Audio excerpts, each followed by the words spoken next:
Subscribe now and press the bell icon. Never miss an update.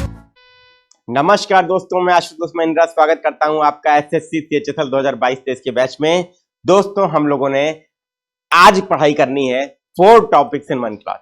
धमाकेदार session होने वाला है और president, supreme court, parliament, high court, panchayat और नगर पालिका, ये सभी महत्वपूर्ण टॉपिक के सभी महत्वपूर्ण क्वेश्चन हम लोग क्या करेंगे आज के सेशन में कंप्लीट करने वाले हैं। तो सभी बच्चे लोग शुरू से अंत तक जुड़े रहिएगा और कोई भी बच्चा जाएगा नहीं। बच्चों, मैं बोलता हूं 50 मिनट का सेशन रहता है बच्चों। ये 50 मिनट आने वाले जीवन के आपके 50 साल को बेहतर कर सकते हैं। ये हमेशा आप लोग को ध्यान रखना है, ठीक है। तो देखिए, टॉप 100 क्वेश्चन हम लोग आज करने जा रहे हैं धमाकेदार तरीके से और रैपिड फायर का मोड रहेगा बच्चों। हम लोग को जो डेली क्लास रहता है वो रैपिड फायर नहीं रहता है, लेकिन आज का हम लोग का क्लास जो रैपिड फायर रहेगा, क्वेश्चन आंसर के माध्यम से हम लोग 100 क्वेश्चन कंप्लीट करेंगे बच्चों। और जो बच्चा इंपॉर्टेंट टॉपिक पॉलिटी के रिवाइज करना चाहेगा एक क्लास में, वो ये क्लास देख सकता है। सभी बच्चे लोग ध्यान रखिए, बहुत इंपॉर्टेंट है। और आप सभी से गुजारिश है, एक बार वीडियो को लाइक कर दीजिए, शेयर कर दीजिए और चैनल को सब्सक्राइब जरूर करिएगा बच्चों। तो चलिए स्टार्ट करते हैं सबसे धमाकेदार सेशन पॉलिटी का। सबसे पहले टॉप 100 क्वेश्चन हम लोग करने जा रहे हैं और टॉप 100 क्वेश्चन में आपको क्या करना है, फटाफट जो है आपको आंसर करते भी रहना है कमेंट बॉक्स में और अपने आप को इवेल्युएट भी करते रहना है, ठीक है। चलिए स्टार्ट करते हैं। सबसे पहला क्वेश्चन आपके सामने ये रहा, भारतीय संविधान के किस अनुच्छेद में यह कहा गया है कि भारत का एक राष्ट्रपति होगा? Which article of the constitution of India says that there shall be a president of India? बताइए बच्चों, आपका क्वेश्चन है 58, 54, 55 और 52 ये आर्टिकल्स हैं। आपको बताना है इसका राइट आंसर क्या होगा। तो मैंने आपको ऑलरेडी बताया है, अनुच्छेद 52 is the right answer. Article 52 ये कहता है कि राष्ट्रपति का एक पद होगा और भारत का राष्ट्रपति जो होता है बच्चों, वो भारत के गणराज्य का प्रमुख होता है और देश का सर्वोच्च पद भी भारत के राष्ट्रपति का ही होता है। क्लियर है बच्चों? हम लोग अगर गणतंत्र हैं तो इसका मतलब क्या है, देश का अध्यक्ष जो है वो निर्वाचित है और हमारे राष्ट्रपति जो है वो अप्रत्यक्ष पद्धति से निर्वाचित होते हैं और अनुच्छेद 52 में ऐसा कहा गया, ठीक है। चलिए, वेरी गुड। अगला क्वेश्चन देखते हैं बच्चों। अगला क्वेश्चन, निम्नलिखित में से कौन राष्ट्रपति के चुनाव में हिस्सा नहीं लेते हैं, आपको बताना है, ठीक है। दोनों सदन के चुने हुए सदस्य, विधानसभा के चुने हुए सदस्य, दिल्ली और पुडुचेरी विधानसभा के चुने हुए सदस्य और विधानसभा के नामांकित सदस्य, ये 4 ऑप्शन है। सभी लोग बताइए इसका सही उत्तर क्या होगा। और मैंने आपको बताया है बच्चों कि राष्ट्रपति का चुनाव जो होता है वो आनुपातिक प्रतिनिधित्व पद्धति से और एकल संक्रमणीय मत द्वारा होता है, अप्रत्यक्ष निर्वाचन की पद्धति होती है। अब इसमें भाग कौन कौन लेता है, मैंने आपको यह भी बताया कि निर्वाचित सदस्य ही भाग लेते हैं संसद के, यह ध्यान रखिएगा। और राज्य विधानसभाओं के निर्वाचित सदस्य ही भाग लेते हैं, मनोनीत सदस्य भाग नहीं लेते, इतना दिमाग में बैठा लीजिए, ठीक है। तो यहां पे देखिए, यहां पे क्या है बच्चों, दोनों सदनों के चुने हुए में दोनों आगे, ठीक है। विधानसभा के चुने हुए, दिल्ली पुडुचेरी विधानसभा के चुने हुए सदस्य और विधानसभा के नामांकित किए गए सदस्य, ये क्या है बच्चों आपका, ये 4 विकल्प है। तो चलिए देखते हैं कि राइट आंसर इसका क्या होगा। तो देखिए, नहीं लेते हैं जो आपको बताना है इसमें, ठीक है। क्वेश्चन को ध्यान दीजिएगा, नॉट इज द कीवर्ड, इसको ध्यान में रखते हुए आपको आंसर करना है। और विधानसभा के नामांकित या मनोनीत सदस्य बच्चों, नॉमिनेटेड मेंबर्स पार्टिसिपेट नहीं करते। मैंने आपको बताया था केवल कौन पार्टिसिपेट करता है, केवल आपका निर्वाचित सदस्य पार्टिसिपेट करते हैं। इस बात को ध्यान रखिएगा, ये दिमाग में बैठा लीजिएगा, तो आपका कभी भी गलत नहीं होगा ये प्रश्न, ठीक है बच्चों। तो ये आपका क्या है, ये आपका एकदम सही आंसर है, ठीक है। अगला बढ़ते हैं बच्चों, अगला क्वेश्चन, जब राष्ट्रपति और उपराष्ट्रपति के पद पर कोई भी कार्यरत ना हो तो उसके रिक्त स्थान पर राष्ट्रपति के रूप में कौन कार्यरत होगा, आपको बताना है बच्चों, ठीक है। और देखिए, ये भी CPO/SI का क्वेश्चन है, सभी आए हुए प्रश्न हम लोग डिस्कस कर रहे हैं बच्चों, टॉप 100 क्वेश्चन है, ठीक है। तो इसका आंसर क्या होगा बच्चों, भारत का मुख्य न्यायाधीश, ठीक है बेटा। भारत का मुख्य न्यायाधीश, अगर प्रेसिडेंट बच्चों नहीं है तो उसकी जगह पे कौन कार्य करेगा बेटा, वाइस प्रेसिडेंट करेगा। और वाइस प्रेसिडेंट की नियुक्ति होती है बच्चों की, जब प्रेसिडेंट नहीं होगा तो वो काम करेगा। और जब वाइस प्रेसिडेंट भी नहीं है बच्चों, तो आपका चीफ जस्टिस ऑफ इंडिया जो होता है वो काम करता है। यही आपका सही उत्तर है। अगला क्वेश्चन देख लेते हैं। नेक्स्ट क्वेश्चन, राष्ट्रपति की मृत्यु के कारण उत्पन्न हुई आकस्मिक रिक्तता के दौरान राष्ट्रपति के रूप में कौन कार्य करता है, बताना है आपको। ऑप्शन हैं, लोकसभा अध्यक्ष, भारत के मुख्य न्यायाधीश, उपराष्ट्रपति और नामित लोकसभा सदस्य। तो बताइए, राष्ट्रपति की अगर मृत्यु हो जाती है तो अचानक जो पद में रिक्तता होती है तो राष्ट्रपति के रूप में कौन कार्य करेगा? तो स्वाभाविक सी बात है, मैंने आपको पढ़ाया भी है, भारत का उपराष्ट्रपति, ठीक है बच्चों। क्लियर हो रहा होगा, आंसर देते चलिए आप लोग। अगला क्वेश्चन देखिए बच्चों, राष्ट्रपति की मृत्यु होने पर, इस्तीफा देने पर और महाभियोग की प्रक्रिया द्वारा पद त्याग करने के पश्चात राष्ट्रपति का पदभार कौन ग्रहण करता है? यह भाषा अलग है लेकिन प्रश्न आपका लगभग वही है बच्चों। ठीक है, आंसर क्या हो जाएगा इसका?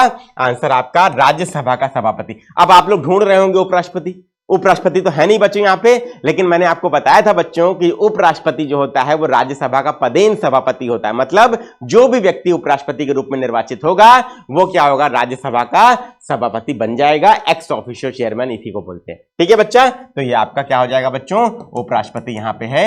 एकदम सही बच्चों, आप लोग समझ रहे हैं। ठीक है, वेरी गुड बेटा। अगला क्वेश्चन देखते हैं। अगला क्वेश्चन, राष्ट्रपति अपना इस्तीफा किसे संबोधित कर देता है?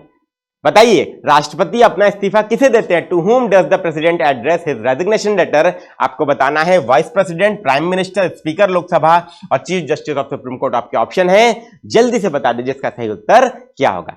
तो देखते हैं किसको देता है, याद कर लीजिए, उपराष्ट्रपति को राष्ट्रपति इस्तीफा देता है। बहुत अच्छा क्वेश्चन है और देखिए CHSL में 2020 में आया भी है।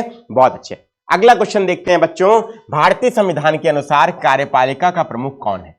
भारतीय संविधान के अनुसार कार्यपालिका का प्रमुख कौन है? तो आपको मैंने बताया है कि भारत की कार्यपालिका का प्रमुख भी है, भारत के गणराज्य का प्रमुख भी है। वो कोई और पद नहीं बच्चों, वो आपका कौन सा पद है? वो भारत के राष्ट्रपति का पद है, जो भारत का सबसे महत्वपूर्ण और इंपॉर्टेंट पद भी है।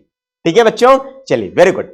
अगला क्वेश्चन देखते हैं, निम्न में से कौन सा अनुच्छेद भारत के संविधान में राष्ट्रपति द्वारा शपथ या अभिपुष्टि से संबंधित है? मतलब राष्ट्रपति की शपथ से कौन सा अनुच्छेद संबंधित है? ये सभी प्रश्न बच्चों मैंने आपको क्लास में कराए हुए हैं। 6:30 बजे डेली आप लोग क्लासेस करते हैं। जो बच्चे नए हैं चैनल को सब्सक्राइब कर लें। डेली 6:30 बजे धमाकेदार सेशन हम लोग करते हैं बच्चों।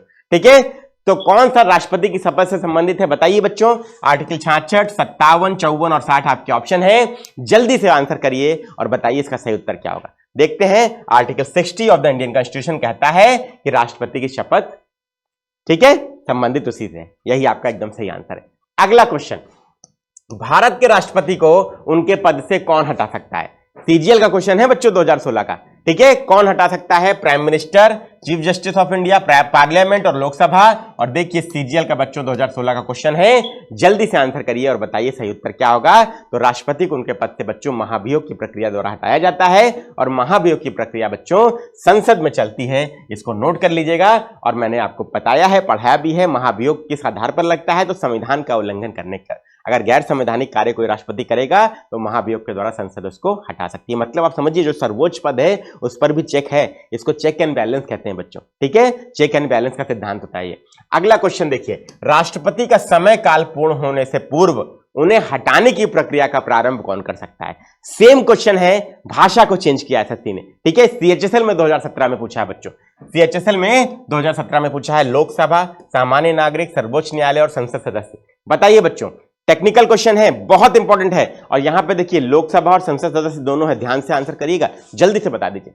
देखते हैं क्या आंसर होगा। तो लोकसभा आंसर होगा। अब कुछ बच्चों के दिमाग में होगा कि सर संसद सदस्य भी तो है, MP भी तो है, MP ही तो प्रारंभ करते हैं। लेकिन बेटा हमेशा याद रखिएगा, महाभियोग की प्रक्रिया से हटाया जाता है। और प्रक्रिया का प्रारंभ कौन करता है? तो प्रक्रिया का प्रारंभ कोई ना कोई सदन करता है बच्चों, कोई एक व्यक्ति नहीं करता। ठीक है, तो सदन संसद के कौन से हैं? 2 सदन है। तो संसद के 2 सदन है बच्चों। तो 2 सदन है, तो 2 सदन में कौन सा बच्चों? आपका एक लोकसभा हो गया और दूसरा आपका क्या हो गया बच्चों? राज्यसभा हो गया। तो किसी एक सदन में बच्चों यह प्रक्रिया प्रारंभ हो सकती है। ठीक है, तो यही सही उत्तर होगा। क्लियर हो गया होगा? क्लियर हो रहा है तो बच्चों एक बार वीडियो को लाइक कर सकते हैं, शेयर कर सकते हैं, चैनल को सब्सक्राइब भी जरूर करेंगे बच्चों। अगला क्वेश्चन, भारत के राष्ट्रपति को पद से हटाने के लिए संसद द्वारा कौन सा प्रस्ताव पारित किया जाता है? अब देखिए, एक ही प्रश्न को कितने बार बार तरीके से जो है भाषा को चेंज कर करके SSC ने पूछा है। मैं इसीलिए आपको सारे प्रश्न करा रहा हूं कि फटाफट आंसर करते जाइए। CHSL ने देखिए फिर से 2017 में पूछ लिया है। बता दीजिए फटाक से आंसर करके क्या आंसर होगा। कटौती प्रस्ताव, प्रतिबंध प्रस्ताव, अविश्वास प्रस्ताव और महाभियोग प्रस्ताव आपके ऑप्शन है। और आप सबको आंसर पता है बच्चों, क्या होगा? महाभियोग प्रस्ताव इज द राइट आंसर। अगला क्वेश्चन देखते हैं बच्चों, भारतीय संविधान का अनुच्छेद 61 किससे संबंधित है? बताइए। 60 तो हम लोगों ने देख लिया, शपथ से संबंधित है। MTS का क्वेश्चन है, वैकेंसी भी आ गई है, 12,000 लगभग वैकेंसी है बच्चों, बहुत बड़ी वैकेंसी होती है इतनी। और जल्दी से आंसर कीजिए, बताइए राष्ट्रीय आपातकाल की, राष्ट्रपति का महाभियोग की, मौलिक कर्तव्य की, वित्तीय आपातकाल किससे संबंधित है? Article 61 of the constitution. तो देखिए, नोट कर लीजिए, भूलिएगा नहीं, बहुत इंपॉर्टेंट है। राष्ट्रपति पर जो महाभियोग की प्रक्रिया प्रारंभ की जाती है उसका उल्लेख आपका अनुच्छेद 61 में है। इंपॉर्टेंट है बच्चों, याद कर लीजिए, एग्जाम में आता है। अगला क्वेश्चन, राष्ट्रपति के चुनाव के संबंध में उठने वाले सभी संदेह या विवादों की जांच पड़ताल व निर्णय किसके द्वारा लिए जाते हैं, आपको बताना है बच्चों। और देखिए, ये क्वेश्चन आपका एसएससी सीजीएल ने पूछा है 2016 में, ठीक है। चुनाव आयोग, सर्वोच्च न्यायालय, संसद और प्रधानमंत्री आपके ऑप्शन है। तो कौन निर्धारित कर सकता है बच्चों? विवाद हो रहा है तो कहीं ना कहीं न्यायपालिका का रोल आता होगा। ये हिंट है बच्चों, ये क्या है? ये हिंट है। जब विवाद शब्द है बच्चों, मैं बताता हूं आपको क्लास में कि हमेशा क्वेश्चंस में कीवर्ड्स रहते हैं, उनको पहचानना होता है बच्चों जीएस में। तो कीवर्ड आपका क्या है? विवाद, संदेह या विवाद अगर हो रहा है तो कौन होगा? किसी मध्यस्थ की जरूरत पड़ेगी, और मध्यस्थ भारत के संविधान में किसको बनाया गया है? न्यायपालिका को बनाया गया है विवादों का निपटारा करने के लिए। तो आंसर क्या होगा बच्चों? It is none other than the supreme court of India. अब आपको समझ में आ रहा होगा बच्चों। पसंद आ रहा तो एक बार वीडियो को लाइक और शेयर कर सकते हैं, चैनल को सब्सक्राइब भी करेंगे, ठीक है। अगला क्वेश्चन, राष्ट्रपति संघ सरकार का कोई भी कार्य निम्नलिखित में से किस प्रकार से राज्य सरकार को सौंप सकता है?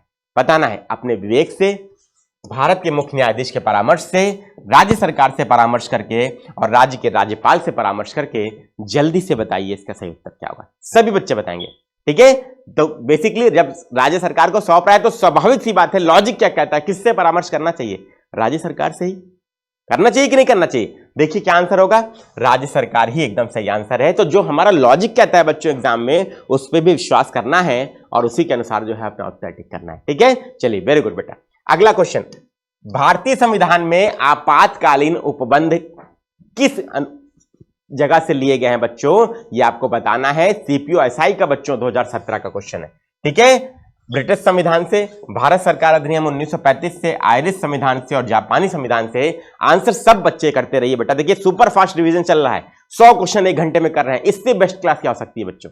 सभी लोग बेटा आंसर करिए। चलिए बताइए आंसर क्या होगा बच्चों? भारत सरकार अधिनियम 1935 इज द राइट आंसर। आपातकालीन प्रावधान बच्चों जो हमारे संविधान में किससे लिए गए हैं? इसी से लिए गए हैं। और मैं आपको यह भी बता दूं, भारत के संविधान का अगर कोई आधार सबसे बड़ा है तो वो भी भारत सरकार अधिनियम 1935 की, ठीक है बच्चों, ध्यान रखिएगा। अगला क्वेश्चन बच्चों देखते हैं। भारतीय संविधान के अनुसार आपातकाल की स्थिति घोषित करने का अधिकार किसको है? आपको बता देना है। प्रधानमंत्री को है कि राष्ट्रपति को है कि मुख्य न्यायाधीश को है कि संसद को है? आपको बताना है। ये 4 विकल्प हैं, जल्दी से आंसर कीजिए और बताइए इसका सही उत्तर क्या होगा। सीपीओएसआई का बच्चों 2017 का क्वेश्चन है। देखते हैं क्या आंसर होगा। कौन आपातकाल घोषित कर सकता है? तो ये ध्यान रखिए हमेशा कि काम सारा जो है राष्ट्रपति के द्वारा ही होता है, लेकिन करता कोई और है। प्रधानमंत्री और मंत्रिपरिषद करती है, लेकिन डिक्लेयर कौन करता है या किसके नाम से डिक्लेरेशन होता है वो हमेशा याद रखिए। It is none other than राष्ट्रपति। इसीलिए कहते हैं बच्चों भारत का प्रमुख या भारत का सबसे महत्वपूर्ण पद कोई है तो वो राष्ट्रपति है, ठीक है। चलिए अगला क्वेश्चन, भारतीय संविधान का अनुच्छेद 356 किसके बारे में है? बताना है। अब संविधान का अनुच्छेद 356 किसके बारे में है बताइए? राज्य के नीति निर्देशक सिद्धांत, राज्य में राष्ट्रपति शासन लागू करना, शासकीय भाषा के रूप में हिंदी और कश्मीर को विशेष दर्जा। बता दीजिए बच्चों, फटाफट आंसर कीजिएगा और बताइएगा राइट आंसर क्या है। और देखिए आपातकाल 3 प्रकार के हैं, मैंने आपको पहले ही बताया बच्चों। आपातकाल 3 प्रकार के हैं। आर्टिकल 352 क्या कहता है बच्चों? राष्ट्रीय आपातकाल के बारे में बताता है। राष्ट्रीय आपातकाल के बारे में बच्चों बताता है आपका कौन सा? आर्टिकल 352। दूसरा बच्चों आर्टिकल आपका 356 है, वो क्या बताता है? वो राज्य आपातकाल के बारे में बताता है बच्चों, जिसको राष्ट्रपति शासन भी कहते हैं। क्या बोलते हैं? राष्ट्रपति शासन भी बोलते हैं। इसको नोट कर लीजिएगा, बहुत इंपॉर्टेंट है, एक ही स्लाइड में बता दे रहा हूं। आर्टिकल 360 बच्चों जो है वो आपका किससे संबंधित है? वो आपका वित्तीय आपातकाल से संबंधित है। वो किससे संबंधित है? वित्तीय आपातकाल से संबंधित है। बहुत इंपॉर्टेंट है बच्चों आपके लिए, धमाकेदार तरीके से बच्चों नोट कर लीजिए। नोटबुक जरूर बनाइएगा, एग्जाम से पहले 200 पेज की जीएस की नोट्स होगी बच्चों, तो सिलेक्शन कोई रोक नहीं सकता बच्चों। तो नोट्स का ये महत्व है। सभी बच्चे लोग पीडीएफ मिल जाएगी, नोटबुक में नोट कर लीजिएगा, ठीक है। चलिए तो आंसर क्या हो जाएगा? तो राष्ट्रपति शासन मैंने बता दिया। 356 किससे संबंधित है? राज्य आपातकाल या राष्ट्रपति शासन थे। क्लियर हो गया बच्चों, ठीक है। एक बार देख लीजिए आप लोग, ठीक है। चलिए अगला क्वेश्चन, यदि राष्ट्रपति आपातकाल की घोषणा करते हैं तो इस उद्घोषणा को संसद द्वारा कितने समय के भीतर समर्थन देना जरूरी है? बताइए। 1 साल, 6 महीने, 3 महीने और 1 महीने। सीएचएसएल का क्वेश्चन है बच्चों 2017 का। बताइए, बहुत अच्छा क्वेश्चन है, मैंने क्लास में आपको कराया, रिवीजन हो रहा है बच्चों फास्ट ट्रैक तरीके से। आंसर सब लोग दीजिए। आंसर क्या होगा बच्चों? 1 माह के अंदर संसद की समर्थन या सहमति जरूरी है बच्चों। अगर संसद ने सहमति नहीं दी तो आपातकाल आपका क्या होगा बच्चों? वो लागू नहीं रह पाएगा। ठीक है, चलिए अगला क्वेश्चन। वित्तीय आपातकाल कितने समय के लिए लागू किया जा सकता है? बताइए, कितने समय के लिए? 6 महीने के लिए, 12 महीने, 24 महीने और कोई अवधि नहीं। वित्तीय आपातकाल क्या है बच्चों? जो मैंने आपको बताया था किस अनुच्छेद में है? अनुच्छेद 360 में। ठीक है, बताइए बेटा क्या आंसर होगा? तो देखते हैं, इसकी कोई अधिकतम अवधि नहीं है बच्चों। नोट कर लीजिए, प्रश्न एग्जाम में आया है, सीपीओएसआई का 2017 का क्वेश्चन। अगला क्वेश्चन, भारत में स्वतंत्रता के बाद कितनी बार राष्ट्रीय आपातकाल लागू हो चुका है? यह भी क्वेश्चन बच्चों सीपीओएसआई 2017 का है। बताइए बच्चों, 1 बार, 2 बार, 3 बार और 4 बार, यह आपका क्वेश्चन है और सीपीओएसआई ने 2017 में पूछा है। सभी लोग फटाफट आंसर करते रहिए बेटा, फास्ट ट्रैक मोड में रिवीजन हो रहा है बच्चों आप सबका, तो मैक्सिमम बच्चों तक इसे एक बार लाइक और शेयर भी कर दीजिएगा और सभी आंसर करेंगे बच्चों। ठीक है, चलिए, तो 3 बार आपका नेशनल इमरजेंसी या राष्ट्रीय आपातकाल लागू हो चुका है और इसका आधार क्या है बच्चों? राष्ट्रीय आपातकाल का युद्ध या बाह्य आक्रमण। राष्ट्रीय आपातकाल का बच्चों आधार क्या है? तो मैं बता रहा हूं, युद्ध या बाह्य आक्रमण जो है बच्चों, अगर भारत के ऊपर होता है कहीं से किसी देश के द्वारा, तो राष्ट्रीय आपातकाल लगाया जा सकता है। ये आपका पहला आधार है। और दूसरा आधार क्या है बच्चों? अगर भारत के भीतर कहीं सशस्त्र विद्रोह हो जाता है बच्चों, तब भी आपका क्या है बच्चों? ये आपातकाल लग सकता है। ठीक है, article 352 of the Indian constitution इसकी प्रावधान करता है। ठीक है, इंपॉर्टेंट है, नोट कर लीजिए। अगला क्वेश्चन, 1975 में राष्ट्रीय आपातकाल की घोषणा के समय भारत के राष्ट्रपति कौन थे? एमटीएस का क्वेश्चन है बच्चों। बताइए, फखरुद्दीन अली अहमद, जाकिर हुसैन, नीलम संजीव रेड्डी और वराहगिरी वेंकटगिरी। बताइए, सब लोग बताएंगे आंसर करके। ठीक है, कौन थे बच्चों 1975 में राष्ट्रीय आपातकाल के दौरान राष्ट्रपति थे?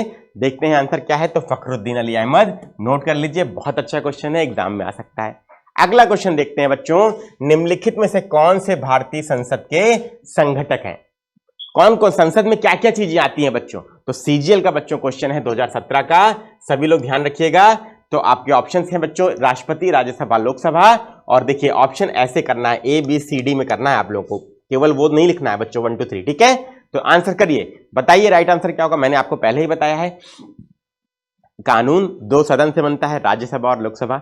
लोकसभा या राज्यसभा किसी भी सदन में इनिशिएट हो सकता है।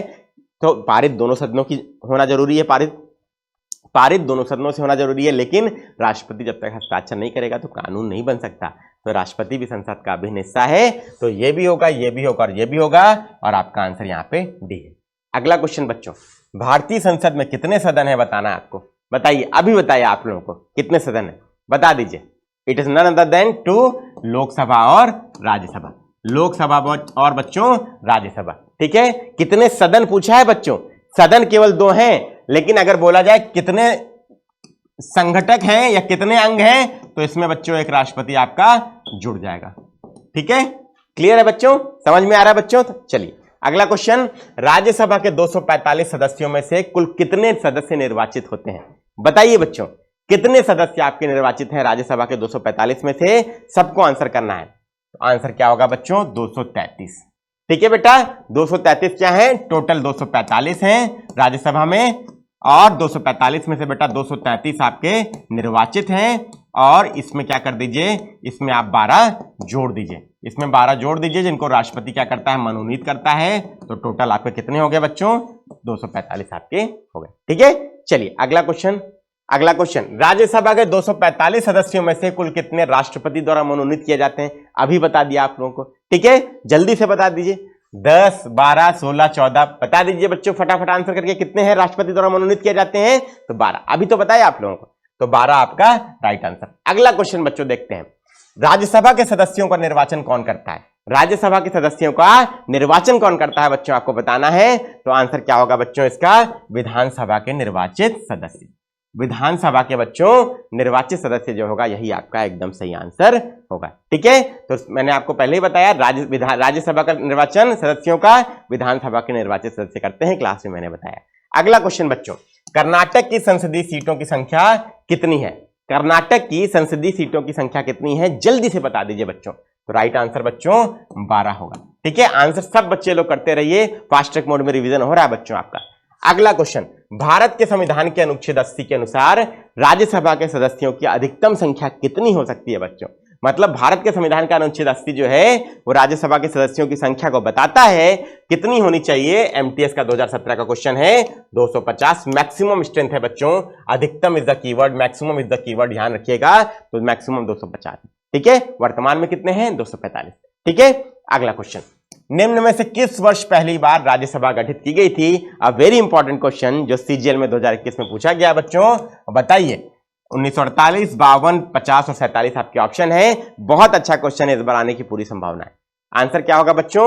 1952 इज द राइट आंसर। अगला क्वेश्चन देखते हैं बच्चों, उत्तर प्रदेश की संसदीय सीटों की संख्या राज्यसभा की कितनी है?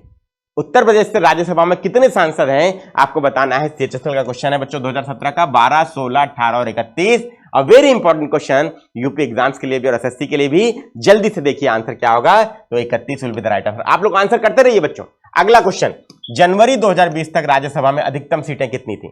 बताना है बच्चों, कहां से अधिकतम सीटें थी जनवरी 2020 तक राज्यसभा में? महाराष्ट्र, यूपी, तमिलनाडु, कर्नाटक। अभी आंसर किया बच्चों, और ये भी क्वेश्चन बच्चों देखिए सीजीएल ने क्या किया 2020 में पूछा है। बताइए आंसर क्या होगा। मैंने आपको पहले ही बताया, यूपी से कितनी सीटें बच्चों? तो 31, ठीक है, याद कर लीजिए, इंपॉर्टेंट है, एग्जाम में आता है। अगला क्वेश्चन, राज्यसभा के कामकाज के बारे में निम्नलिखित में से कौन सा कथन सही आपको बताना है। सही पूछा है, गलत नहीं पूछा है, ठीक है। तो राज्यसभा हर दूसरे साल भंग होती है, तो गलत है, राज्यसभा भंग ही नहीं होती। राज्यसभा भारत के राष्ट्रपति की सहमति से भंग होती है, यह भी गलत है, भंग नहीं होती। राज्यसभा कभी भंग नहीं होती, यही सही है बच्चों। राज्यसभा के स्थायी सदन है, कभी भंग नहीं होता, ठीक है। अगला क्वेश्चन, राज्यसभा के सदस्यों का निर्वाचन कितने वर्षों की कालावधि के लिए होता है? बताइए बच्चों, कितने वर्षों की कालावधि के लिए होता है? 15, 12, 9 और 6। और आप सबको पता है कि स्थायी सदन है, एक सदस्य का कार्यकाल 6 वर्ष होता है बच्चों। राज्यसभा का अनिश्चित काल होता है, राज्यसभा कभी नहीं भंग होती। एक सदस्य 6 वर्ष के लिए निर्वाचित होता है, तो 6 वर्ष क्या हो जाएगा बच्चों? राज्यसभा के सदस्यों का कार्यकाल आपका 6 वर्षों का। अगला क्वेश्चन, हर 2 साल में राज्यसभा के कितने सदस्य निर्वाचित किए जाते हैं बच्चों? तो मैंने आपको बताया कि 6 साल के लिए एक सदस्य निर्वाचित होता है, लेकिन हर दूसरे साल 1/3 सदस्य रिटायर हो जाते हैं। अब रिटायर हो जाते हैं तो क्या होगा बच्चों? 1/3 नियुक्त भी तो होंगे, तो यही आपका सही आंसर, ठीक है बच्चों। अगला क्वेश्चन, राज्यसभा का सदस्य बनने के लिए न्यूनतम आयु कितनी होनी चाहिए? न्यूनतम आयु कितनी होनी चाहिए आपको बताना है बच्चों। देखिए 20 साल, 25 साल, 30 साल और 35 साल। ये भी बच्चों सीजीएल का क्वेश्चन है। बताइए इसका राइट आंसर क्या होगा। लोकसभा का 25, राज्यसभा का 30, ठीक है, याद कर लीजिए बच्चों, 30 साल इज द राइट आंसर। राष्ट्रपति राज्यपाल के लिए 35 साल। 17वीं लोकसभा में सबसे कम उम्र के सदस्य कौन है? ठीक है, बताना है, सीएचएसएल का क्वेश्चन है बच्चों, ठीक है। तो नोट कर लीजिए, चंद्राणी मुर्मू। ये सभी प्रश्न बच्चों मैंने क्लास में कराए हैं, रिवीजन हो रहा है बच्चों, आंसर सब देते जाइए। अगला क्वेश्चन, राज्यसभा के सभापति कौन है बच्चों? बताइए राज्यसभा के सभापति कौन है। मैंने अभी आपको बताया था उपराष्ट्रपति राज्यसभा का पदेन सभापति होता है बच्चों, इसको ध्यान रखिएगा। तो यही आपका राइट आंसर भी होगा, वाइस प्रेसिडेंट। बहुत सही आप लोगों ने क्या किया है, आंसर किया है। अगला क्वेश्चन, निम्नलिखित में से कहां कानून बनाने का प्रस्ताव पेश किया जा सकता है? लोकसभा में कि राज्यसभा में कि लोकसभा राज्यसभा दोनों में कि किसी में नहीं, आपको बताना है। अब ये तो सिंपल क्वेश्चन है, एमटीएस का क्वेश्चन है बच्चों, देखिए 2017 का, ठीक है। तो सभी बच्चों के लिए इंपॉर्टेंट है और आपका आंसर क्या होगा, लोकसभा और राज्यसभा दोनों। एकदम सही आप लोगों ने आंसर किया, ठीक है। अगला क्वेश्चन, किसी सदन के सत्रावसान और नए सत्र में उनके पुनः समवेत होने के बीच की अवधि को क्या कहते हैं? ठीक है, the period between progression of house and its reassembly in a new session is called. आपको बताना है क्या कहते हैं, question hour, zero hour, recess और कोरम। तो जल्दी से बता दीजिए आंसर क्या होगा। तो आंसर बच्चों अवकाश या रिसेस होगा। मैंने क्लास में आपको पढ़ाया है, नोट कर लीजिए। बचपन में हम लोग क्या करते थे, रिसेस होता था, लंच करते थे, रिसेस में लंच करते थे, ठीक है। तो वही रिसेस से रिलेट कर सकते हैं। अगला क्वेश्चन, निम्नलिखित में से पॉपुलर चैंबर किसे कहते हैं? पॉपुलर चैंबर किसे कहते हैं? राज्यसभा, राज्य विधानसभा, ग्राम सभा और लोकसभा, 4 ऑप्शन है। सीजीएल का 2019 का क्वेश्चन है बच्चों, जल्दी से आंसर कर दीजिए और बताइए राइट आंसर क्या होगा। तो लोकसभा आपका एकदम सही आंसर है। अगला क्वेश्चन बच्चों, पॉपुलर चैंबर होता है क्यों? क्योंकि प्रतिनिधि प्रत्यक्ष रूप से निर्वाचित होते हैं और हम लोग वोट भी देने जाते हैं लोकसभा चुनाव में, ठीक है। चलिए, संविधान के किस अनुच्छेद के अनुसार कोई व्यक्ति संसद के किसी सीट को भरने के लिए तब तक अहृत नहीं होगा जब तक वह भारत का नागरिक ना हो? ठीक है, चलिए बताइए क्या आंसर होगा। आर्टिकल 76, 52, 61 और 84 आपके ऑप्शन है। और सीजीएल का बच्चों ये भी क्वेश्चन है 2019 का, अच्छा क्वेश्चन है, ध्यान से आंसर करिएगा। तो आंसर क्या है बच्चों, article 84 of the Indian constitution कहता है कि संसद की कोई भी सीट को तब तक व्यक्ति नहीं भर सकता जब तक वो भारत का नागरिक ना हो। ठीक है, चलिए अगला क्वेश्चन, लोकसभा के पहले डिप्टी स्पीकर कौन है? लोकसभा के पहले डिप्टी स्पीकर कौन है बच्चों? स्पीकर नहीं पूछा, डिप्टी स्पीकर पूछा, याद रखिएगा, तो नोट कर लीजिए, अच्छा क्वेश्चन है। अनंत शयनम अयंगर। इसका पीडीएफ सब बच्चों मिल जाएगा आप लोगों को, डाउनलोड पीडीएफ के लिंक से डाउनलोड कर सकते हैं। अगला क्वेश्चन, भारत के सर्वोच्च न्यायालय की स्थापना कब हुई? सर्वोच्च न्यायालय की स्थापना कब हुई? वेरी इंपॉर्टेंट क्वेश्चन बच्चों आपके एग्जाम का है, 26 जनवरी 1950। 26 जनवरी 1950 याद कर लीजिए, बहुत अच्छा क्वेश्चन है। भारत के संविधान की व्याख्या करने का अंतिम प्राधिकार किसके पास है? तो आपको बताना है, संसद है, सुप्रीम कोर्ट है, राष्ट्रपति है, अटॉर्नी जनरल है। आपके ऑप्शन जल्दी से आंसर कर दीजिए, बताइए इसका राइट आंसर क्या होगा। तो आंसर आपको पता है बच्चों, संविधान की व्याख्या करने का अंतिम अधिकार किसके पास है? तो भारत के सुप्रीम कोर्ट के पास ही है। यही आपका सही उत्तर है। आंसर सब लोग देते जाइए बच्चों, प्रैक्टिस हो रही है, आप लोगों की रिविजन हो रहा है बच्चों। ठीक है, अगला क्वेश्चन, किसी एक व्यक्ति को भारतीय सर्वोच्च न्यायालय के न्यायाधीश के रूप में नियुक्त होने के लिए उच्च न्यायालय में कितने वर्ष तक अभ्यास करना जरूरी है? उच्च न्यायालय में कितने वर्ष तक अभ्यास पूछा है, मतलब प्रैक्टिस कौन करता है? एडवोकेट प्रैक्टिस करता है बच्चों। वकील कितने वर्ष होना जरूरी है? तो वकील के लिए 10 वर्ष, और उच्च न्यायालय का जज भी वो रह सकता है अगर 5 वर्ष, तो भी वो सीधे सुप्रीम कोर्ट में जज के रूप में नियुक्त हो सकता है। ठीक है, तो जज 5, वकील के रूप में 10 वर्ष, याद कर लीजिए। अगला क्वेश्चन, निम्नलिखित में से कौन सा अनुच्छेद सर्वोच्च न्यायालय की स्थापना और संविधान से संबंधित है? जल्दी से बताइए बच्चों, आपका ऑप्शन है 202, 124, 197, 152, 4 अनुच्छेद हैं। जल्दी से बताइए आंसर क्या होगा। तो आंसर आपका आर्टिकल 124 बच्चों सर्वोच्च न्यायालय की स्थापना और गठन से संबंधित है। बहुत अच्छा क्वेश्चन है बच्चों, और आपके एग्जाम में आ सकता है। अगला क्वेश्चन, निम्नलिखित में से कौन सा अनुच्छेद सर्वोच्च न्यायालय की अनुषंगी शक्तियों से संबंधित है, एंसेलरी पावर से संबंधित है? सीजीएल का क्वेश्चन है बच्चों, और आंसर क्या होगा बच्चों बता दीजिए। आर्टिकल 140, 143, 150 और 138। तो देखिए, नोट कर लीजिए, अच्छा क्वेश्चन एसएससी ने पूछा है, 140 इज द राइट आंसर। अगला क्वेश्चन, किस लेख के तहत भारत का सर्वोच्च न्यायालय आदेश जारी करता है? मतलब किस रिट के तहत बच्चों आदेश जारी करता है बच्चों सर्वोच्च न्यायालय? आपको बताना है, मौलिक अधिकार का उल्लंघन होता है तो हम सुप्रीम कोर्ट के पास जाते हैं, किसके तहत? अनुच्छेद 32 के तहत, और वो अनुच्छेद 32 के तहत ही रिट जारी करता है, तो वही आपका राइट आंसर है। और डॉक्टर अंबेडकर ने अनुच्छेद 32 को क्या कहा है? संविधान की आत्मा कहा है। अगला क्वेश्चन, निम्नलिखित में से किसे देश में कहीं और सर्वोच्च न्यायालय की पीठ स्थापित करने का अधिकार है? मतलब सर्वोच्च न्यायालय की पीठ इस समय दिल्ली में है, उसे कहीं और कौन स्थापित कर सकता है आपको बताना है। तो सर्वोच्च न्यायालय के मुख्य न्यायाधीश, प्रेसिडेंट ऑफ इंडिया, पार्लियामेंट और प्राइम मिनिस्टर। तो जल्दी से आंसर कर दीजिए, बताइए राइट आंसर क्या होगा। तो आंसर आपका है सर्वोच्च न्यायालय के मुख्य न्यायाधीश, राष्ट्रपति की सहमति से ऐसा कर सकते हैं। अगला क्वेश्चन, भारत के सर्वोच्च न्यायालय की शक्ति के संदर्भ में न्यायिक समीक्षा का क्या अर्थ है? तो जब मौलिक अधिकार का उल्लंघन हो रहा है, मान लीजिए किसी कानून से संसद के, तो सुप्रीम कोर्ट क्या करेगा बच्चों? न्यायिक समीक्षा की शक्ति का उपयोग करके उस कानून की समीक्षा करेगा, जिसे न्यायिक समीक्षा कहते हैं। और अगर मौलिक अधिकारों का जितना भाग उल्लंघन कर रहा है ये कानून, उस कानून का उतना भाग काट के अलग कर दिया जाएगा। इसी को क्या बोलते हैं बच्चों? इसी को बोलते हैं न्यायिक समीक्षा। ठीक है, तो ये इसमें देखिए कौन सा ऑप्शन है। तो ये आपका संसद द्वारा पारित किसी भी कानून की संवैधानिकता की जांच कौन करता है? न्यायपालिका करती है। यही आपका राइट आंसर। अगला क्वेश्चन, भारत के मुख्य न्यायाधीश की नियुक्ति कौन करता है? एमटीएस का क्वेश्चन है बच्चों, बताइए। प्रधानमंत्री, उपराष्ट्रपति, लोकसभा अध्यक्ष और राष्ट्रपति। और राइट आंसर क्या होगा बच्चों? राष्ट्रपति होगा। मैं आपको राइट हैंड थंब रूल बता रहा हूं, जितने भी प्रमुख संवैधानिक पद हैं बच्चों, पदाधिकारी, उन सबकी नियुक्ति राष्ट्रपति ही करता है। इसको नोट कर लीजिए। ठीक है, चलिए, चाहे सुप्रीम कोर्ट का जज हो गया, हाई कोर्ट का जज हो गया बच्चों, सीएजी हो गया, इलेक्शन कमीशन हो गया, फाइनेंस कमीशन हो गया, इन सब की नियुक्ति कौन करता है बच्चों? तो प्रेसिडेंट ही करता है। ये मैंने आपको राइट हैंड थंब रूल बता दिया। ठीक है, अगला क्वेश्चन, भारत के उच्चतम न्यायालय द्वारा दिया गया निर्णय किस किस पर बाध्यकारी होता है?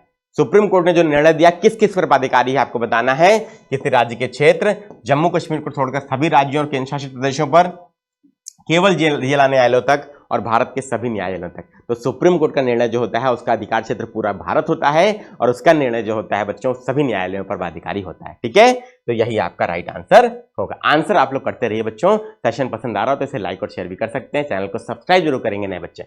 अगला क्वेश्चन, भारत में सबसे बड़ा अपीली न्यायालय या कोर्ट ऑफ अपील कौन है? बताइए बच्चों। उच्च न्यायालय, जिला न्यायालय, उच्चतम न्यायालय और उपभोक्ता न्यायालय आपके ऑप्शन है। अभी तो बताया सबसे बड़ा न्यायालय कौन है? Supreme court of India. ठीक है, तो उच्चतम न्यायालय। अगला क्वेश्चन, निम्न में से किस वर्ष में ईस्ट इंडिया कंपनी द्वारा कलकत्ता में सर्वोच्च न्यायालय की स्थापना की गई? मतलब उस समय भी की गई थी स्थापना, और आप सबको बच्चों मैंने इतिहास में बताया भी है। 1773 का रेगुलेटिंग एक्ट कहता है कि 1774 में कलकत्ता में क्या होगा? एक सर्वोच्च न्यायालय की स्थापना की गई। ठीक है बच्चों, याद कर लीजिए। अगला क्वेश्चन, स्वतंत्रता के बाद निम्न में से किस वर्ष में भारत का सर्वोच्च न्यायालय अस्तित्व में आया?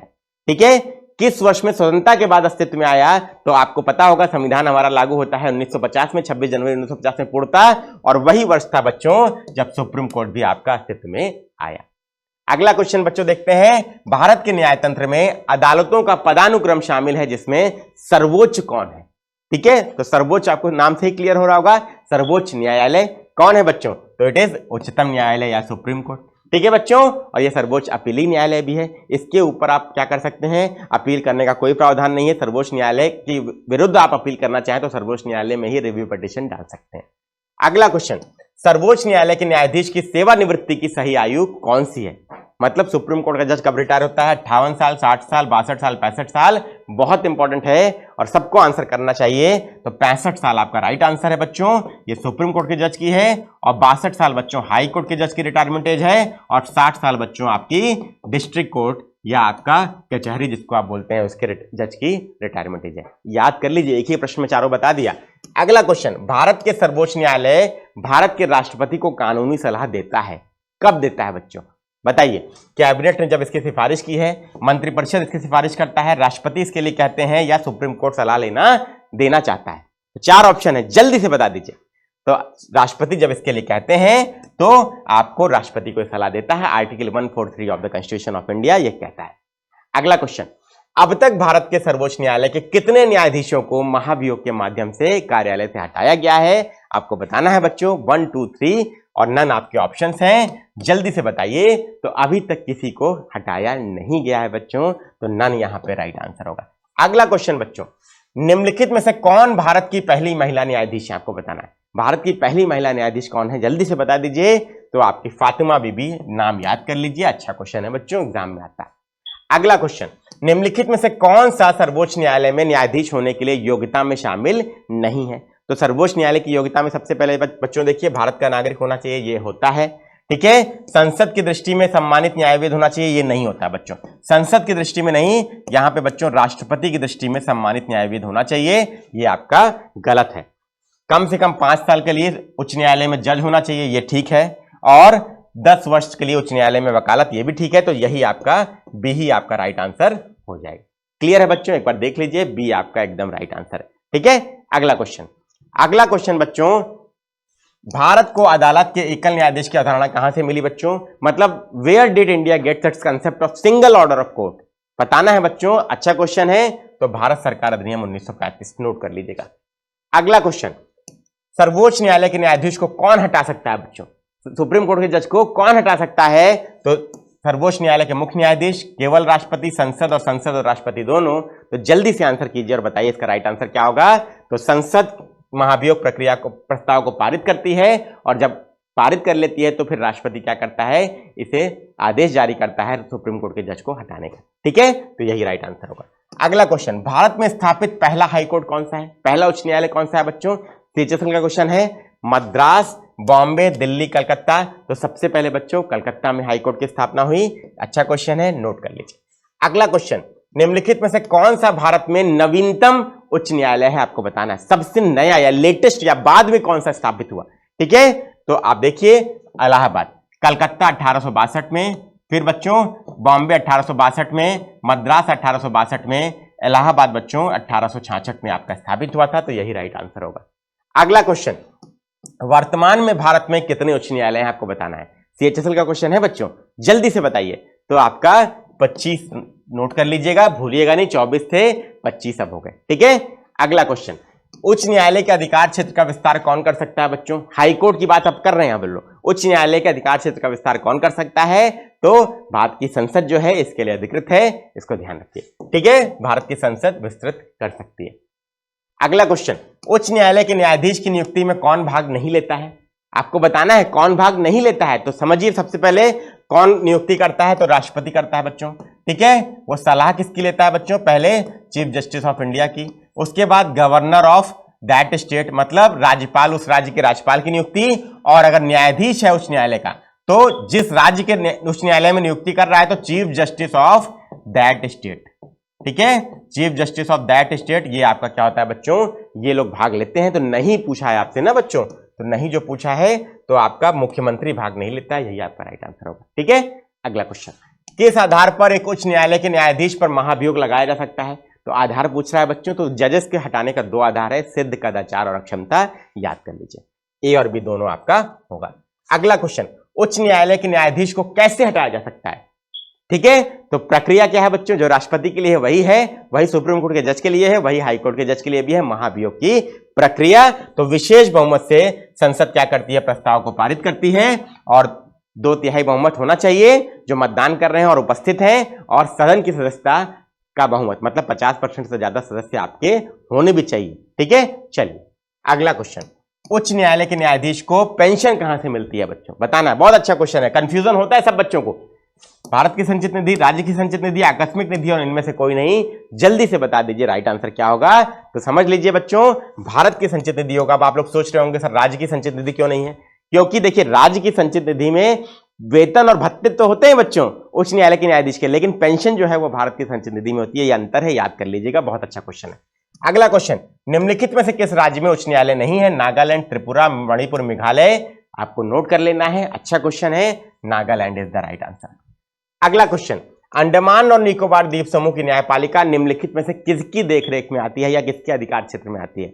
तो कलकत्ता हाई कोर्ट, पूरब में आपका अंडमान निकोबार भी है भारत के, और पश्चिम बंगाल जो है वो भी पूरब में है, तो उसी के अधिकार क्षेत्र में आती है। पोर्ट ब्लेयर जो है उसकी राजधानी है अंडमान की, और कलकत्ता हाई कोर्ट की जो बेंच है, सर्किट बेंच, वो वहां पर है, यही आपका आंसर होगा। ये सब क्वेश्चन बच्चों क्लास में मैंने करा है, रिवीजन हो रहा है बच्चों, आंसर सब देते रहिए, वीडियो को लाइक शेयर कर दीजिएगा, चैनल को सब्सक्राइब कर लीजिएगा जरूर से। लक्षद्वीप का अधिकार क्षेत्र किसके अंतर्गत आता है? लक्षद्वीप भारत के कहां है बच्चों? यहां पे, ठीक है, पश्चिमी साइड में है। अंडमान बच्चों कहां पर है? अंडमान आपका यहां पे पूरब साइड में, ठीक है। तो लक्षद्वीप आपका वेस्ट में है बच्चों, लक्षद्वीप आपका इधर है, ठीक है। तो याद कर लीजिए, इधर आपका केरल पड़ता है, तो केरल आपका राइट आंसर है, Kerala high court will be the right answer. अगला क्वेश्चन, जिला न्यायालय के निर्णय उच्च न्यायालय के किस प्रकार के क्षेत्राधिकार के अंतर्गत आते हैं? मतलब जिला न्यायालय के विरुद्ध आप अपील कहां कर सकते हैं, यह प्रश्न पूछ रहा है। तो स्वाभाविक सी बात है, हम क्या करेंगे? अपीली क्षेत्राधिकार के तहत क्या कर सकते हैं? अपील कर सकते हैं, ठीक है। अपीली क्षेत्राधिकार के तहत हम क्या कर सकते हैं? अपील कर सकते हैं हाई कोर्ट में, और हाई कोर्ट से भी संतुष्ट नहीं है तो सुप्रीम कोर्ट में कर सकते हैं। अगला क्वेश्चन, दिल्ली उच्च न्यायालय की पहली महिला न्यायाधीश कौन थी? दिल्ली उच्च न्यायालय की पहली महिला न्यायाधीश कौन थी बच्चों? तो नोट कर लीजिए, लीला सेठ आपका राइट आंसर है, एग्जाम में एक बार पूछा है एसएससी में। अगला क्वेश्चन, लक्षद्वीप का उच्च न्यायालय भारत के किस राज्य में स्थित है? आपको बताना है, बताइए बच्चों। तमिलनाडु, केरल, आंध्र प्रदेश, कर्नाटक आपके ऑप्शन है। तो लक्षद्वीप मैंने आपको बताया बच्चों इधर साइड में पड़ता है, पश्चिम साइड में, तो इधर केरल भी है, तो आपका केरल। अब देखिए ज्योग्राफी से पॉलिटी के क्वेश्चन सॉल्व हो रहे हैं बच्चों यहाँ पे, देखिए यही आपका क्या है बच्चों विशेषता है इस क्लास की। 1862 में उच्च न्यायालय की स्थापना सबसे पहले कहां की गई? ऑप्शन देखिए, मैंने बताया था 1862 में 3 जगह किए गए थे, कलकत्ता में बच्चों, कलकत्ता में, ठीक है, मद्रास में बच्चों, और आपका बॉम्बे में, ये 3 जगह बच्चों हाई कोर्ट स्थापित किए गए 1862 में, नोट कर लीजिए, भूलिएगा नहीं बच्चों, और यहां पे ऑप्शन आपका मद्रास है, ठीक है। अगला क्वेश्चन, अधीनस्थ न्यायालयों का पर्यवेक्षण कौन करता है? अधीनस्थ न्यायालय या सबऑर्डिनेट कोर्ट का सुपरविजन कौन करता है? आपको बताना है, सीजीएल का क्वेश्चन है। सुप्रीम कोर्ट, जिला न्यायालय, उच्च न्यायालय, संसद, तो अधीनस्थ न्यायालय बच्चों आपके हाई कोर्ट के क्षेत्राधिकार में आते हैं, तो हाई कोर्ट आपका राइट आंसर। अगला क्वेश्चन, निम्नलिखित में से एक विकल्प को छोड़कर बाकी सभी लोक अदालत के लक्ष्य हैं, आपको बताना है वो कौन सा है? कौन सा मतलब लक्ष्य नहीं है लोक अदालत का, आपको बताना है। आम आदमी के हाथों में शासन करने का अधिकार। अब जो बच्चा प्रश्न को ढंग से पढ़ लेगा तो वो इस आंसर को क्या कर देगा? टिक कर देगा, क्योंकि आम आदमी को शासन के अधिकार भारत में दे ही नहीं सकते, क्योंकि अप्रत्यक्ष लोकतंत्र है, उसमें प्रतिनिधि जो है जनता के बिहाफ पे शासन करते हैं बच्चों, शासन चलाते हैं, ठीक है। चलिए अगला क्वेश्चन, लोक अदालतें किसके अधीन बनाई गई हैं? सीजीएल का क्वेश्चन है बच्चों, कानूनी सुलह अधिनियम, विधिक सेवा प्राधिकरण अधिनियम, न्याय अधिनियम और पंचायत और सुलह अधिनियम। तो विधिक सेवा प्राधिकरण अधिनियम याद कर लीजिए, इसके तहत आपका लोक अदालतें स्थापित की गई। अगला क्वेश्चन, आप सभी लोग आंसर देते रहेंगे बेटा। न्यायाधीशों का एक उच्च न्यायालय से दूसरे हाईकोर्ट में ट्रांसफर किसके तहत किया जाता है? ठीक है, बताइए बच्चों, ट्रांसफर कैसे होता है? तो अच्छा क्वेश्चन है, मैं बता दे रहा हूं, भारत के राष्ट्रपति द्वारा भारत के मुख्य न्यायाधीश के परामर्श के बाद। ठीक है बच्चों, तो हमेशा याद रखिए कि राष्ट्रपति करता है जो भी करता है, और सबसे पहले परामर्श लेगा तो किसका लेगा? भारत के मुख्य न्यायाधीश या चीफ जस्टिस ऑफ इंडिया का। ठीक है, अगला क्वेश्चन, भारत के संविधान के प्रावधानों के तहत हाईकोर्ट के न्यायाधीशों की नियुक्ति के मामले में भारत के राष्ट्रपति द्वारा परामर्श करने का अधिकार या परामर्श पाने का अधिकारी कौन है? आपको बताना है। अच्छा क्वेश्चन है, केंद्रीय कानून मंत्री, राज्य के महाधिवक्ता, भारत के महान्यायवादी और गवर्नर। तो आपको मैंने बताया कि हाईकोर्ट के न्यायाधीशों की नियुक्ति होगी, तो मैंने बताया कि राष्ट्रपति नियुक्ति करता है, चीफ जस्टिस ऑफ इंडिया से परामर्श करता है, और गवर्नर ऑफ दैट स्टेट, और जिस राज्य में नियुक्ति हो रही है जज की, हाईकोर्ट के उस राज्य के हाईकोर्ट के चीफ जस्टिस से।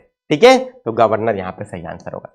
अगला क्वेश्चन, भारत के संविधान के किस अनुच्छेद के तहत सर्वोच्च न्यायालय और उच्च न्यायालय में निहित मौलिक अधिकारों के प्रवर्तन के लिए रिटें जारी की जाती हैं? तो आप सबको पता है बच्चों, सर्वोच्च न्यायालय और उच्च न्यायालय रिट जारी करने की शक्ति रखते हैं। ये आपका आर्टिकल 32 के तहत और ये 226 के तहत, याद रखिएगा, और दोनों आपका राइट आंसर है। ठीक है, अगला क्वेश्चन, पंचायती राज के सिद्धांत पर आधारित है, आपको बताना है किस सिद्धांत पर? तो लोकतांत्रिक विकेंद्रीकरण बलवंत राय मेहता समिति की सिफारिश पर 1957 में किया गया, सत्ता के विकेंद्रीकरण पर। ठीक है, अगला क्वेश्चन, पंचायत गठन का चुनाव उसके विघटन की तिथि से कितनी अवधि समाप्त होने से पहले पूरा हो जाना चाहिए? बताना है आपको। बताइए बच्चों, 8 महीने, 2 महीने, 1 वर्ष, 6 महीने, मतलब पंचायत का विघटन अगर हो गया है तो उसकी अवधि समाप्त होने से पहले कितने, विघटन अगर हो गया है तो कितने दिनों के भीतर उसका चुनाव हो जाना चाहिए पुनः पंचायत का? तो 6 महीने आपका राइट आंसर होगा, मैंने क्लास में बताया भी है बच्चों। ठीक है, अगला क्वेश्चन देखते हैं, 73वां संविधान संशोधन अधिनियम द्वारा भारतीय संविधान में कौन सा भाग जोड़ा गया?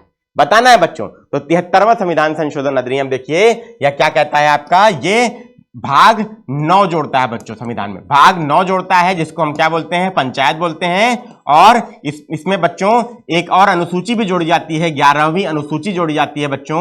और 11वीं अनुसूची में कितने विषय हैं बच्चों? आपके 29 विषय हैं, और 11वीं अनुसूची भी बच्चों पंचायत से संबंधित है, उसको नोट कर लीजिएगा। 11वीं अनुसूची और भाग 9 ये जोड़ा गया, पंचायत, 29 विषय इसमें है, और आप सबके लिए बेटा ये सही आंसर भी है। ठीक है, क्लास में बताया है, समझाया है। अगला क्वेश्चन, पंचायती राज व्यवस्था में एक मध्यवर्ती स्तर है जिसे हम किसके रूप में जानते हैं? तो सबसे पहले बच्चों ग्राम पंचायत, फिर क्षेत्र पंचायत या पंचायत समिति, और फिर आपका जिला पंचायत। यही आपका क्या क्रम है बच्चों? तो आपका राइट आंसर क्या होगा? बीच में पंचायत समिति। क्लास में पढ़ाया बच्चों। ठीक है, डेली 6:30 बजे क्लास करिए, जीएस किसी एग्जाम के लिए समस्या नहीं रहेगी बच्चों। ठीक है, अगला क्वेश्चन, 73वां संविधान संशोधन के अनुसार पंचायत का कार्यकाल कितना होता है? बताना है आपको। 4 साल, 3 साल, 6 साल, 5 साल, सभी बच्चे लोग बताएंगे। राइट आंसर क्या है? तो 5 साल ही होना चाहिए। ठीक है, तो 5 साल एकदम सही है। अगला क्वेश्चन, निम्नलिखित में से किस राज्य ने सर्वप्रथम पंचायती राज को अपनाया था? रिवीजन अच्छा हो रहा है ना बच्चों? सेशन पसंद आ रहा है तो एक बार लाइक शेयर कर सकते हैं, चैनल को सब्सक्राइब जरूर करेंगे जो नए बच्चे हैं, और डेली 6:30 बजे अटेंड करेंगे क्लास धमाकेदार तरीके से बच्चों। ठीक है, हरियाणा, राजस्थान, एमपी और कर्नाटक आपके ऑप्शन है। किसने सबसे पहले पंचायती राज अपनाया? तो राजस्थान के नागौर जिले में, मैंने आपको बताया था बच्चों, सबसे पहले पंडित नेहरू ने पंचायती राज की स्थापना की थी। मोस्ट इंपॉर्टेंट है आपके एग्जाम के लिए, याद कर लीजिए। अगला क्वेश्चन, पंचायती राज व्यवस्था शासन के कितने स्तरों में विभाजित है? तो आपको बताना है, देखिए बलवंत राय मेहता समिति ने 1957 में ही सिफारिश कर दी थी कि त्रिस्तरीय पंचायती राज प्रणाली होनी चाहिए। ठीक है, क्योंकि शासन संबंधी अधिकार पंचायत स्तर पे और नगर पालिका के स्तर पे भी मिलने चाहिए। ठीक है, तो 3 स्तर हो गए, कोई डाउट नहीं है इसमें बच्चा। ठीक है, सब लोग आंसर करिए बच्चा। ठीक है, क्लियर है ना? अगला क्वेश्चन, किस संवैधानिक संशोधन ने भारतीय संविधान में भाग 9 का नगर पालिकाएं जोड़ा था? तो आप सबको पता है 73वां संविधान संशोधन पंचायत से संबंधित है और 74वां नगर पालिका से। ठीक है बच्चों, तो 73वें में भाग 9 जोड़ा गया और 74वें में भाग 9 का जोड़ा गया। ठीक है, क्लियर हो गया बच्चों? भाग 9 का जोड़ा गया और अनुसूची 12, ये दोनों किससे संबंधित है? नगर पालिका से। अगला क्वेश्चन, 74वें संविधान संशोधन 1992 ने भारतीय संविधान में कौन सा भाग जोड़ा? अभी तो करा बच्चों। ठीक है, नगर पालिका, भाग 9 का या 9A नगर पालिका। ठीक है, अगला क्वेश्चन, भारतीय संविधान की कौन सी अनुसूची नगर पालिकाओं से संबंधित है? तो अभी बताया भाग 9 का आपका किससे संबंधित है? नगर पालिका से। तो अनुसूची बच्चों कौन सी है? तो 12वीं अनुसूची भी है। ठीक है, 11वीं किससे संबंधित है? पंचायत से। और 12वीं नगर पालिका से। तो याद कैसे करेंगे, भाग 9 पंचायत, भाग 9 का नगर पालिका, अनुसूची 11 पंचायत और 12वीं अनुसूची नगर पालिका। याद हो गया होगा आप लोगों को, ठीक है। क्लास में कराया भी है, डेली 6:30 बजे बच्चों क्लास करिए, बहुत इंपॉर्टेंट है। जीएस आपके किसी एग्जाम के लिए समस्या नहीं रह जाएगी। नगर प्रशासन का कौन सा प्रकार बड़े शहरी क्षेत्रों का नियंत्रण करता है, बताइए बच्चों। नगर पंचायत, नगर पालिका परिषद, नगर निगम और कोई नहीं। तेजस्वी का क्वेश्चन है 2018 का, आंसर करके बताइए फटाक से। तो नगर निगम बच्चों बड़े शहरी क्षेत्रों का क्या करता है बच्चों, नियंत्रण करता है। आप न्यूज भी सुनते होंगे, बीएमसी के चुनाव हो रहे हैं। बीएमसी मतलब बॉम्बे म्युनिसिपल कॉर्पोरेशन, ठीक है। तो म्युनिसिपल कॉर्पोरेशन, ये बीएमसी क्या है, बॉम्बे क्या है, मेट्रोपॉलिटन है, बड़ा शहरी क्षेत्र है, तो नगर निगम होगा, ठीक है। चलिए अगला क्वेश्चन, निम्नलिखित में से कौन वार्ड का चुना हुआ प्रतिनिधि होता है, कौन वार्ड का चुना हुआ प्रतिनिधि होता है, आपको बताना है। सरपंच, ग्राम पंचायत, ग्राम सभा और वार्ड मेंबर। तो वार्ड का चुना हुआ प्रतिनिधि बच्चों कोई और नहीं होगा, इट इज वार्ड मेंबर, ठीक है। चलिए वेरी गुड बेटा, बहुत बढ़िया। आप लोग क्या कर रहे हैं, पार्टिसिपेट कर रहे हैं, सबका फास्ट ट्रैक रिवीजन हो रहा है। सेशन पसंद आ रहा है तो एक बार लाइक शेयर कर सकते हैं बच्चों। अगला क्वेश्चन, किसे पंचायत का मुखिया भी कहा जाता है, किसे पंचायत का मुखिया भी कहा जाता है, आपको बताना है बच्चों। वार्ड मेंबर, सरपंच, ग्राम सभा का सचिव और इनमें से कोई नहीं। तो सभी बच्चे गांव से कहीं ना कहीं जुड़े ही होंगे। तो पंचायत का मुखिया कौन होता है बच्चों, तो ये बहुत आसान क्वेश्चन है, एमटीएस ने पूछा 2017 में।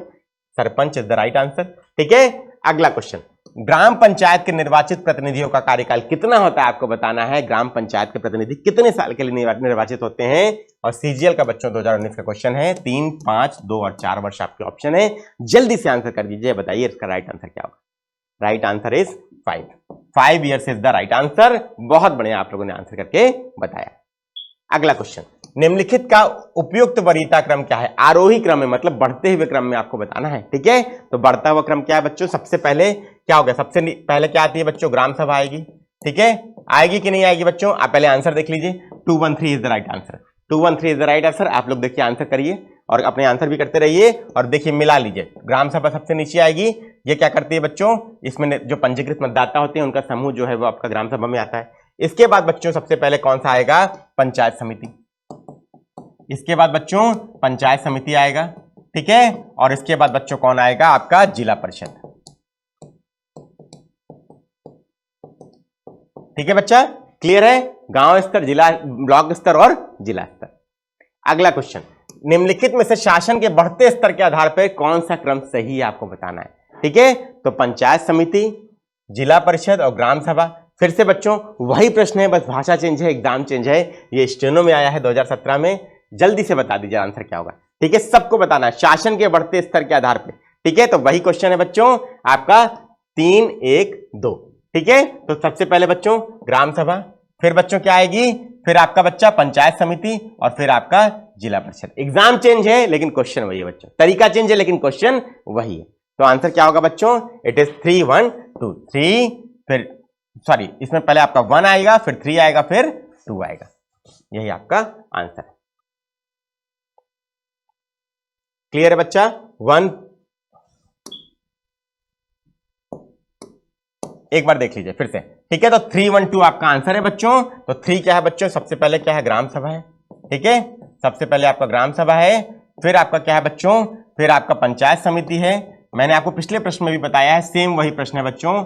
और इसके बाद बच्चों आपका क्या है, तीसरे नंबर पे, इसके नंबर पे आप तीसरा नंबर जिला स्तर पे बच्चों क्या होगा, आपका जिला परिषद आपका होगा, ठीक है। तो यहाँ पे क्या हो गया बच्चों, मिला लीजिए, यहाँ पे 3 है, इसके बाद पंचायत समिति आपका पहले नंबर पे है और जिला परिषद फिर आपका दूसरे नंबर पे है। तो 3, 1 और 2 यही आपका क्या है बच्चों, सही आंसर। क्लियर हो गया होगा, ठीक है। अगला क्वेश्चन, नगर निगम का अध्यक्ष कौन होता है बच्चों, नगर निगम का अध्यक्ष कौन होता है बताना है आपको। तो आपके ऑप्शन है प्रधानमंत्री, सरपंच, राज्यपाल, महापौर। आप सब ने बच्चों अगर शहरों में रहते हैं तो नगर निगम का अध्यक्ष सुना होगा बच्चों, मेयर के चुनाव होते हैं बच्चों, ठीक है। तो महापौर या मेयर एकदम राइट आंसर, एकदम सही आप लोग का आंसर है, ठीक है। और ये प्रश्न बच्चों आपका होमवर्क क्वेश्चन है, आप लोग को कमेंट बॉक्स में कमेंट करके बताना है कि भारत में पंचायती राज व्यवस्था के लिए सिफारिश किस समिति ने की थी। पूंछी समिति, बलवंत राय मेहता, सिंघवी और इनमें से कोई नहीं। तो उम्मीद करता हूं आपको सेशन अच्छा लगा होगा। फास्ट ट्रैक बोर्ड में हम लोगों ने टॉप 100 क्वेश्चन पॉलिटी के रिवाइज कर लिए, ठीक है। बढ़िया से पढ़ाई करिए और बढ़ के सिलेक्शन लीजिए 2023 में। एक साल आपका, इस साल बच्चों आपका सबका सिलेक्शन होना चाहिए। और एमटीएस की भी बैच स्टार्ट हो गई है, 3 बजे बच्चों, सोमवार, बुधवार और शुक्रवार मेरी क्लास रहती है, जरूर अटेंड करिए। और कल हम लोग बच्चों क्या करेंगे, एंशिएंट इंडिया का टॉप 100 क्वेश्चन बच्चों हम लोग करेंगे, ठीक है। तो जरूर जुड़िएगा 6:30 बजे बच्चों, 1 घंटे में 100 क्वेश्चन जैसे आज किए, ठीक है, धमाकेदार तरीके से। तो पढ़िए, सिलेक्शन लीजिए, पढ़ के अपना क्या करिए बच्चों, अपना अपने परिवार का, समाज का और देश का नाम रोशन करिए। Thank you very much, best of luck.